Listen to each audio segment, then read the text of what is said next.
श्री स्वामी समर्थ. नमस्कार स्वामी भक्तांनो. आम्ही स्वामी भक्त या चॅनलवर मी तुमचं मनापासून स्वागत करते.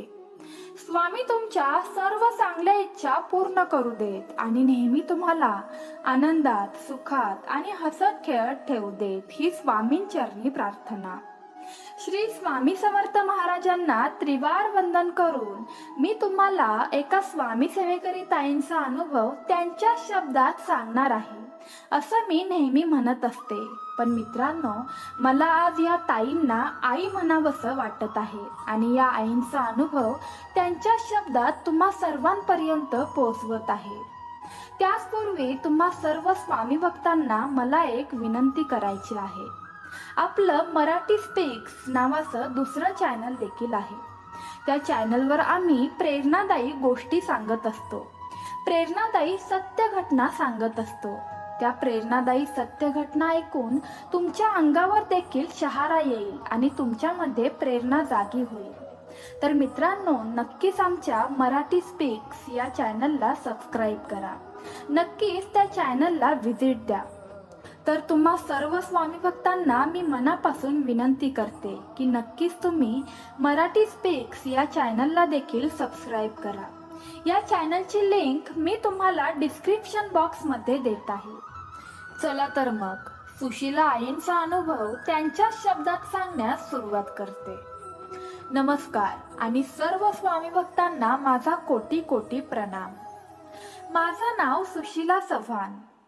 सर्वप्रथम मी आम्ही स्वामी भक्त या चॅनलचे मनापासून आभार मानते, कारण हे एक चॅनल मला असं भेटलं की जिथे मी माझ्या स्वामींबद्दल अगदी मनसोक्त बोलू शकते आणि आज मी तुम्हा सर्वांना बोलून दाखवणार देखील आहे.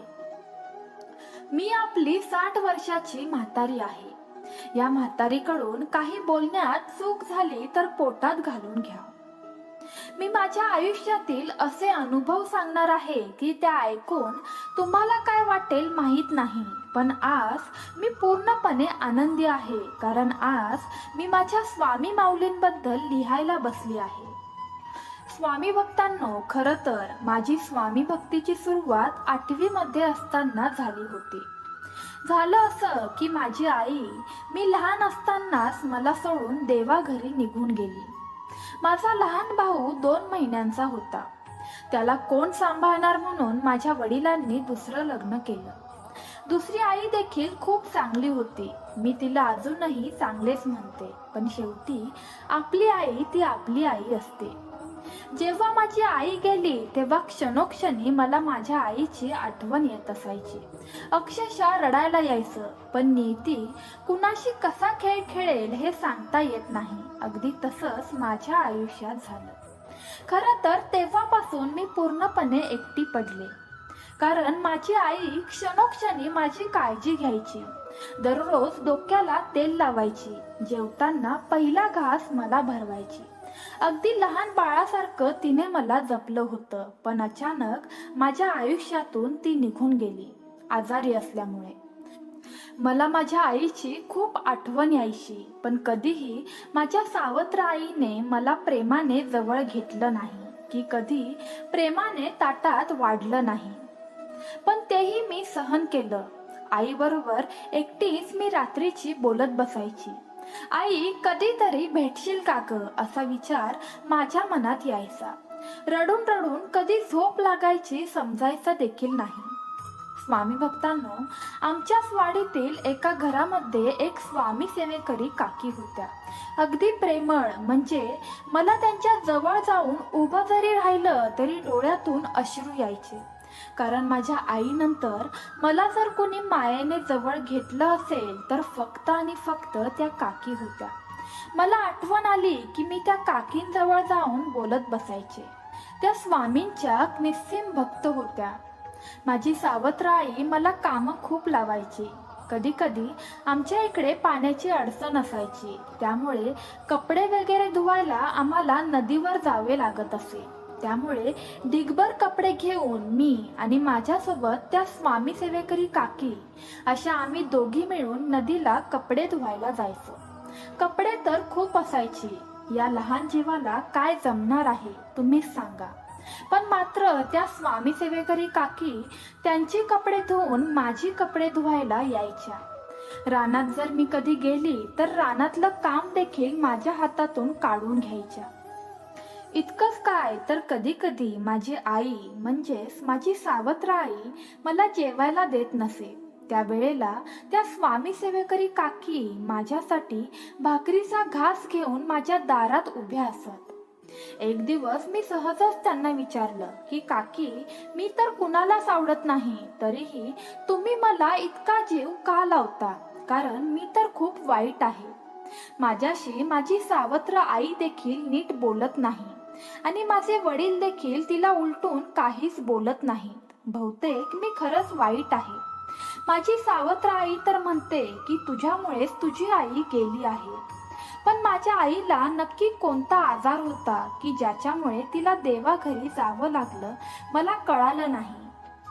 पण मीच त्यांना पुन्हा प्रश्न केला, तुम्ही मला इतका जीव लावू नका. तुम्हाला काय तुमच्या स्वामींनी सांगितलं आहे का माझ्यावर इतकं प्रेम करायला? त्यावर काकीच मला म्हणाल्या, होय, मला माझ्या स्वामींनी तुझ्यावर प्रेम करायला सांगितलं आहे. काकी म्हणाल्या, अगं तू वेडी आहेस का? तू तर माझं बाळ आहेस. तुझी आई गेली म्हणून काय झालं? मी आहे ना तुझी आई. काकी म्हणाल्या, आता रोज तू मला एकदा तरी भेटायला यायचं. मी कायम तुझ्या सोबत आहे. मी तुला सोडून कधीच जाणार नाही, असं त्या माऊलीने माझ्या वाढदिवसा मला बोललं होतं. त्या वाढदिवसा त्या माऊलीला मी गच्च मिठी मारली आणि 15 मिनिटं तरी रडली असेल. त्या क्षणाला असं वाटलं की आपण आपल्या आईच्याच मिठीत आहोत. पण माझ्या सावत्र आईला माझं हे सुख देखील बघवलं गेलं नाही. मी दररोज माझी कामं वगैरे आवरून त्या काकींकडे 10 मिनिटं तरी बसून यायची. त्या वेळेत मला काकी सांगायच्या की तू स्वामींचे नामस्मरण करत जा. मी तुला जबरदस्ती करत नाही, पण बाळा, स्वामींच्या नामस्मरणामध्ये खूप शक्ती आहे. स्वामींचं नाव एकदा घेऊन तर बघ.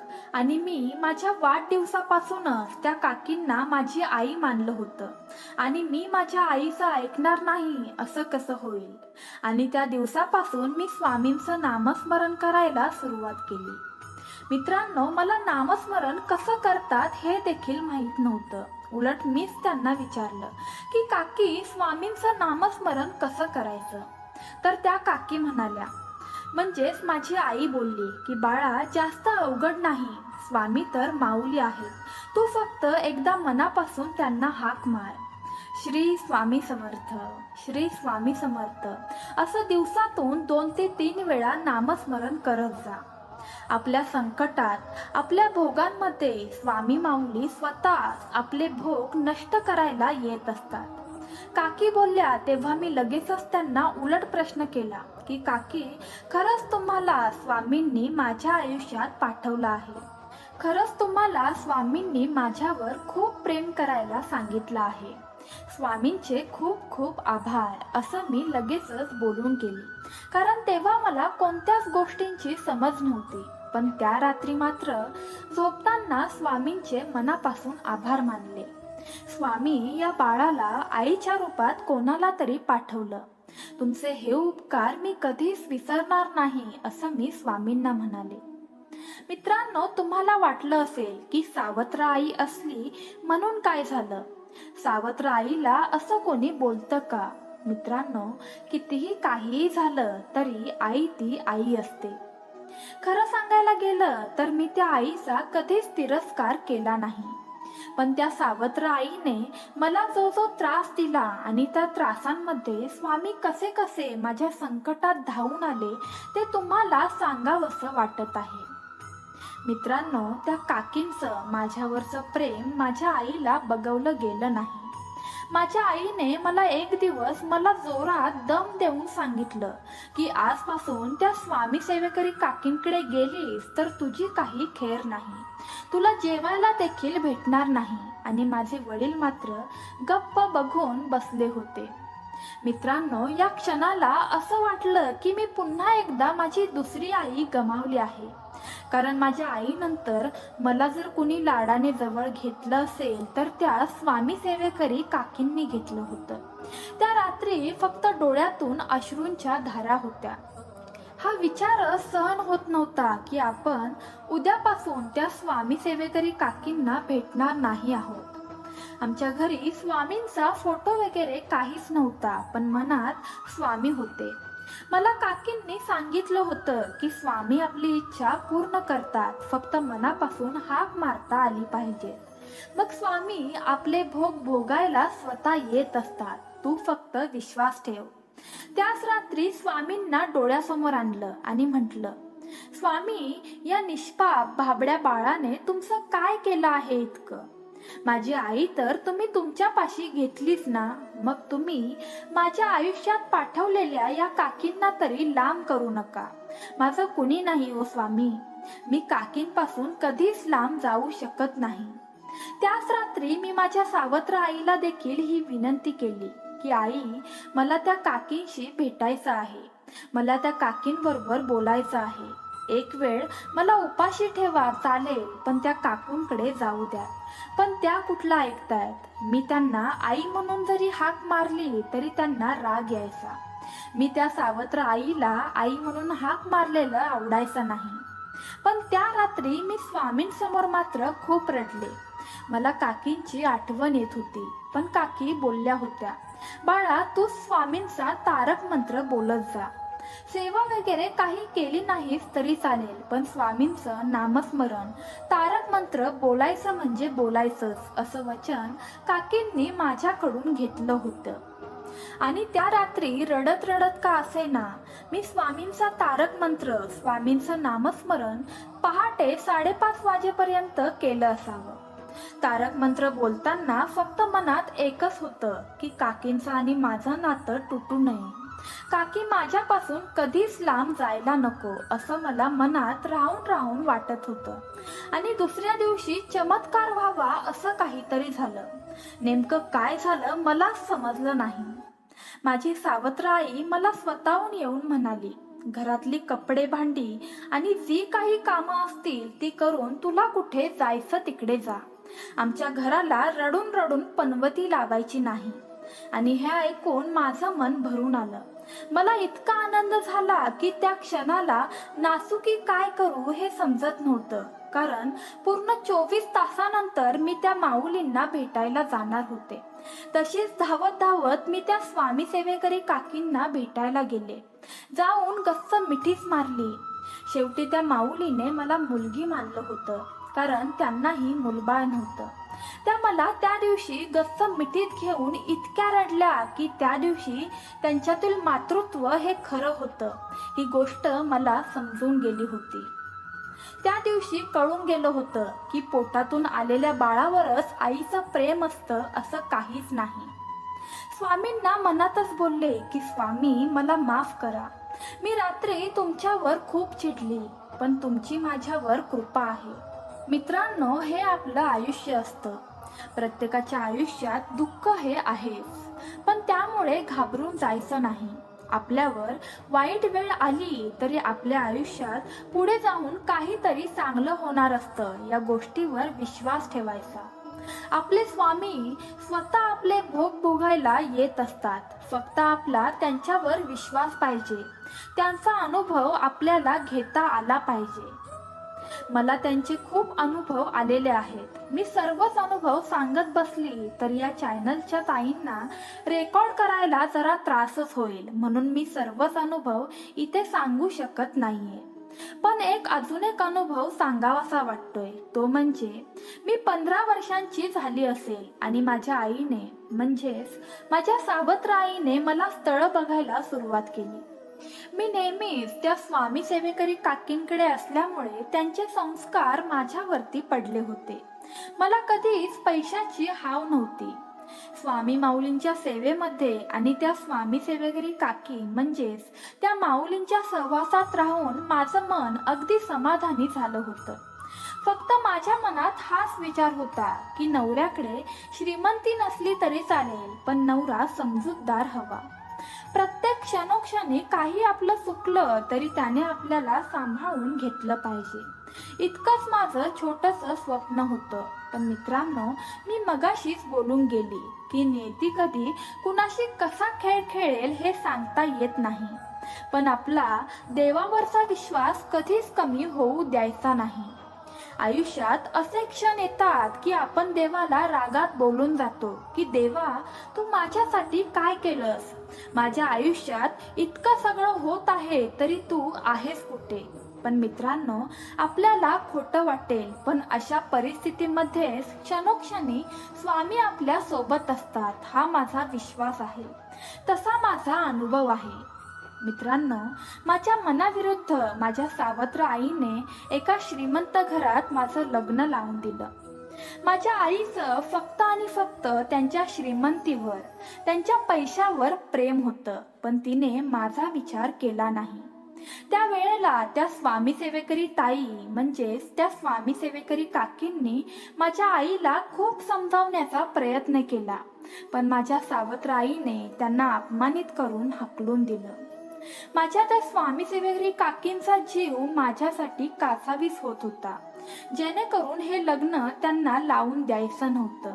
कारण त्या घरातील सर्वजण श्रीमंत होते, भरमसाठ पैसा होता, पण घरातील एकही व्यक्ती चांगली नव्हती.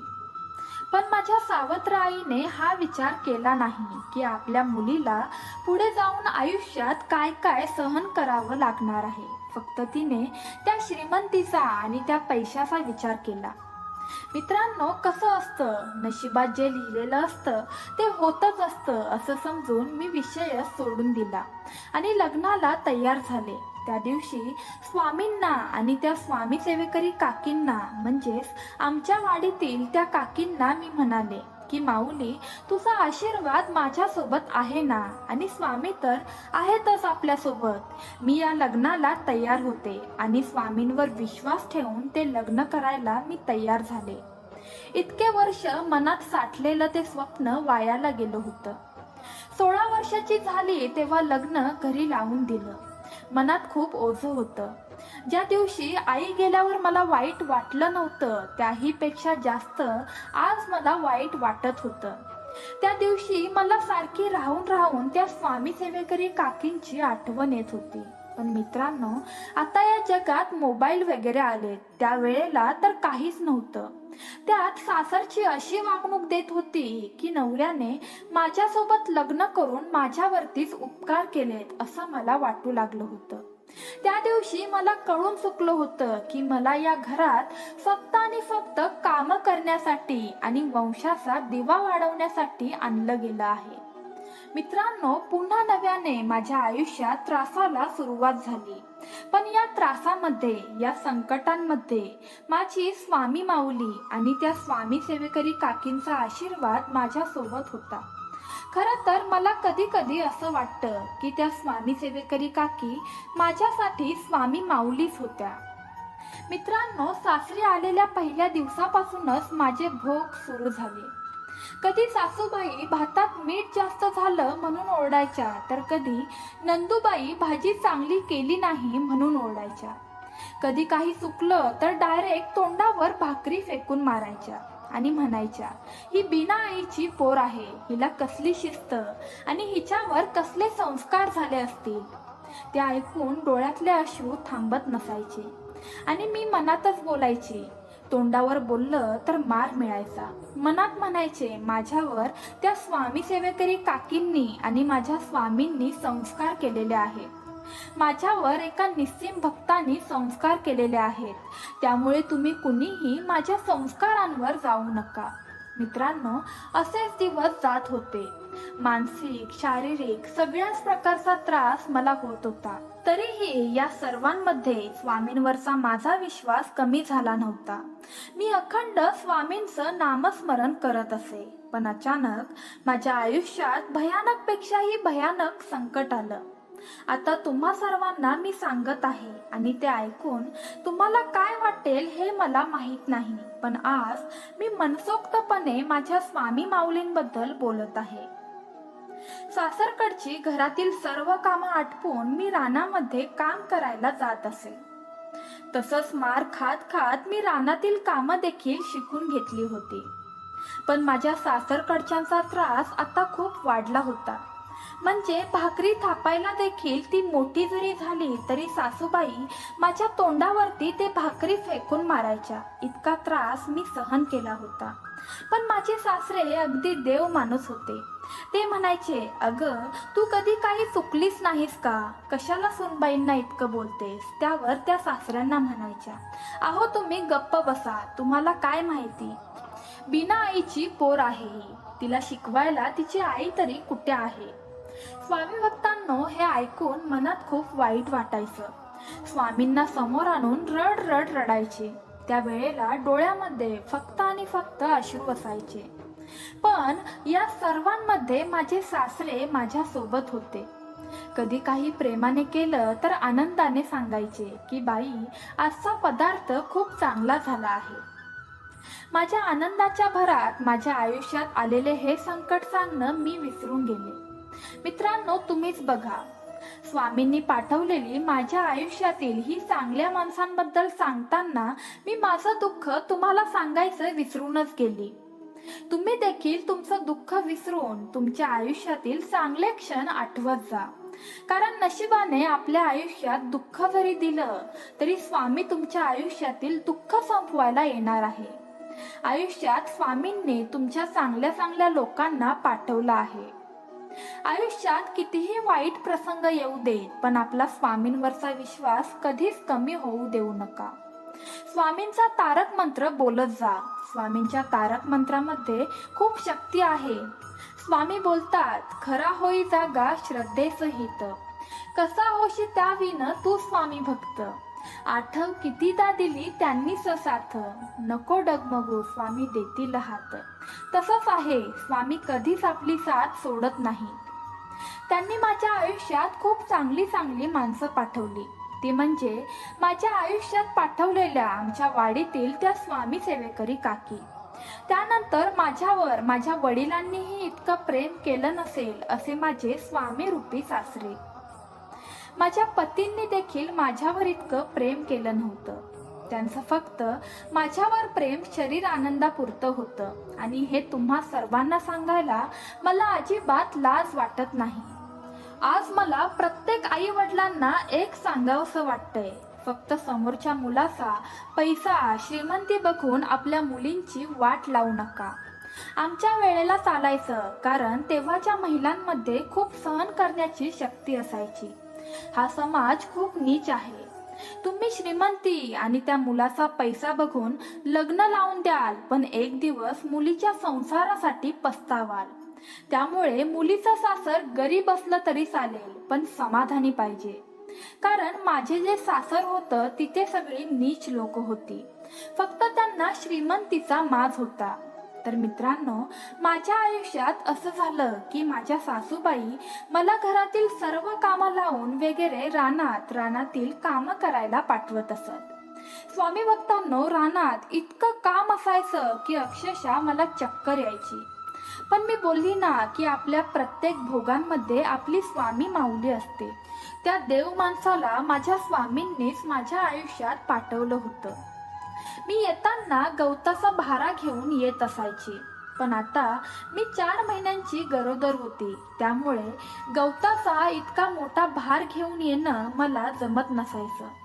त्या देव माणसाला माझं दुःख समजलं होतं आणि तो दादा मला म्हणाला, अगं ताई, तू तर आता गरोदर आहेस, तू तुझी काळजी घेतली पाहिजे. त्याचबरोबर तुझ्या बाळाची देखील तुला काळजी घ्यायला हवी.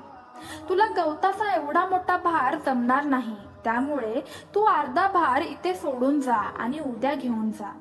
त्यावर मी म्हणाले, अरे दादा, राहू देत. मी जर गवताचा कमी भारा नेला तर माझी सासूबाई मला ओरडेल आणि मला ते नको आहे. मग दादा स्वतःहूनच म्हणाला, बरं ताई, राहू देत. एक काम कर, तुझा अर्धा भारा मला दे आणि अर्धा भारा तू घे. असं करत तो एक दिवस मला घरापर्यंत सोडायला आला. पण तोच दादा मला म्हणाला की मी तुझ्या भावासारखा आहे. खरं तर तू मला माझा भाऊ मानला असशील तर तू नक्कीच मला रोज हा भारा घेऊन तुझ्या घरी येऊ देशील. आणि त्या दिवसापासून अगदी सख्या भावापेक्षाही जास्त काळजी त्या दादाने माझी घेतली होती. स्वामी माऊलींनी त्या दादाला माझ्या आयुष्यात पाठवलं होतं 100%. पण मित्रांनो, हे काही फार काळ चाललं नाही, कारण माझ्या नशिबातील भोग अजून संपले नव्हते. तो दादा मला येताना मदत करतो, गवताचा भारा घरापर्यंत आणून टाकून जातो. हे माझ्या सासरच्यांना कळालं आणि सासरकडच्यांनी नाही लावायला हवा होता तोच अर्थ लावला. त्यांनी त्या दादावर आणि माझ्यावरती संशय घेतला. अक्षरशः आज लिहिताना रडायला येत आहे, पण मी माझं सांगणं थांबवणार नाही. माझ्या पतींनी तर मला त्या दिवशी मारलं होतं. माझ्या पोटात तेव्हा 4 महिन्याचं बाळ होतं. सर्वजण माझ्याकडे संशयाने बघत होते आणि संशयाने बोलत देखील होते. मी रडत रडत सगळ्यांना उत्तर दिलं आणि त्यांना म्हटलं, अहो, मी स्वामींची भक्त आहे. स्वामींनी आणि माझ्या त्या स्वामी सेवेकरी काकींनी माझ्यावरती असे संस्कार केले नाही. मी पूर्णपणे पवित्र आहे. त्या दिवशी देवाऱ्यातील त्या आरतीवर हात ठेवला आणि शपथ खाल्ली की माझ्या स्वामींची शपथ, मी पवित्र आहे. असा संशय तुम्ही माझ्यावर घेऊ शकत नाही. आणि त्या दिवशी मी पहिल्यांदा उलट बोलली, म्हणून माझ्या सासूबाईंनी आणि माझ्या पतीने मला घराच्या बाहेर काढलं. मित्रांनो, अक्षरशः त्या दिवशी माझे सासरे डोळ्यात पाणी आणून सांगत होते की त्या लक्ष्मीला घराच्या बाहेर काढू नका, आपण उद्ध्वस्त होऊ. ती पवित्र आहे, ती स्वामींची भक्त आहे, तुम्हाला स्वामी कधीच माफ करणार नाही. पण माझ्या सासरकडच्यांनी त्यांचं ऐकलं नाही आणि त्या दिवशी पोटात 4 महिन्याचं बाळ घेऊन मी माहेरी आली. स्वामी भक्तांनो, मला खरं वाईट तेव्हा वाटलं होतं. खरी डगमगली मी त्या दिवशी होते, ज्या दिवशी मला माझ्या सावत्र आईने म्हटलं होतं की तुझीच काहीतरी चुकी असणार, म्हणून तुझ्या घरच्यांनी तुझ्यावर संशय घेतला. डोळ्यातील अश्रू घेऊन तशीच पाठ फिरवली आणि पाठी वळून बघते तर काय, त्या वाडीतील त्या स्वामी सेवेकरी काकी माझ्या समोर येऊन उभ्या होत्या आणि मला म्हणाल्या, तुझी इथे आई असताना तू इकडे कशाला आलीस? आता गुपचूप आपल्या घरी चल. तसंच रडत रडत मी काकींना म्हणाले, काकी, या सर्वात माझी काहीच चुकी नाही. त्यावर त्या मला म्हणाल्या, तू आता मला हेच ओळखलंस का? मी जरी तुझी सख्खी आई नसले तरी तुला खरं मातृत्व दिलं आहे. तू काय आहेस आणि तुझ्यावर मी किती चांगले संस्कार केलेत हे मला माहीत आहे. तू असं काहीच करू शकणार नाहीस हे मला चांगलं माहीत आहे. त्या काकी मला म्हणाल्या, अगं, तू मला हेच ओळखलंस का, इतकं सगळं सांगत आहेस ते? तू जरी आता एका बाळाची आई होणार असलीस तरी मी तुझी आधीपासून आई आहे आणि तुझ्यावर मी खूप चांगले संस्कार केले आहेत. तुझ्यासोबत स्वामी माऊलींचा आशीर्वाद आहे. तुला कोणतं स्पष्टीकरण द्यायची काहीच गरज नाही, कारण तू पवित्र आहेस, मला चांगलंच माहीत आहे. आणि मला त्या फक्त इतकंच म्हटल्या की तू स्वामींवरती विश्वास ठेव, एक दिवस सर्वांना सत्य समजेल.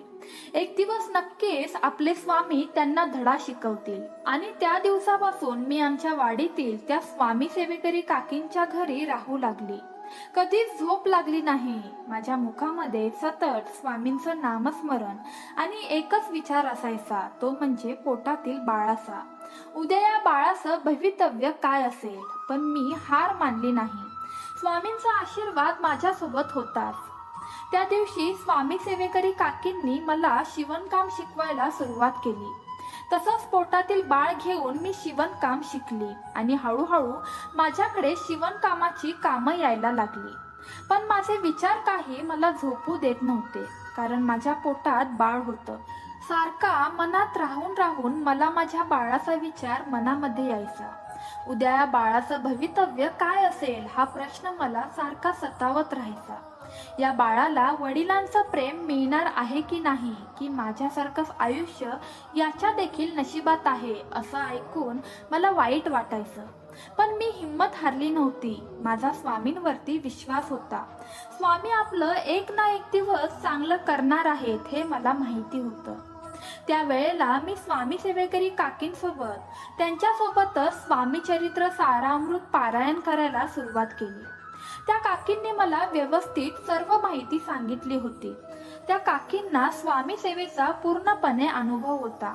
काकींनी सांगितल्याप्रमाणे मी स्वामी चरित्र सारामृत पारायण करायला सुरुवात केली आणि तिसऱ्याच पारायणाला मला समजलं की माझ्या सासरी सर्व परिस्थिती बेकार झाली आहे. माझे पती एका केसमध्ये पूर्णपणे अडकले आहेत आणि आता घर पूर्णपणे उद्ध्वस्त झाले आहे.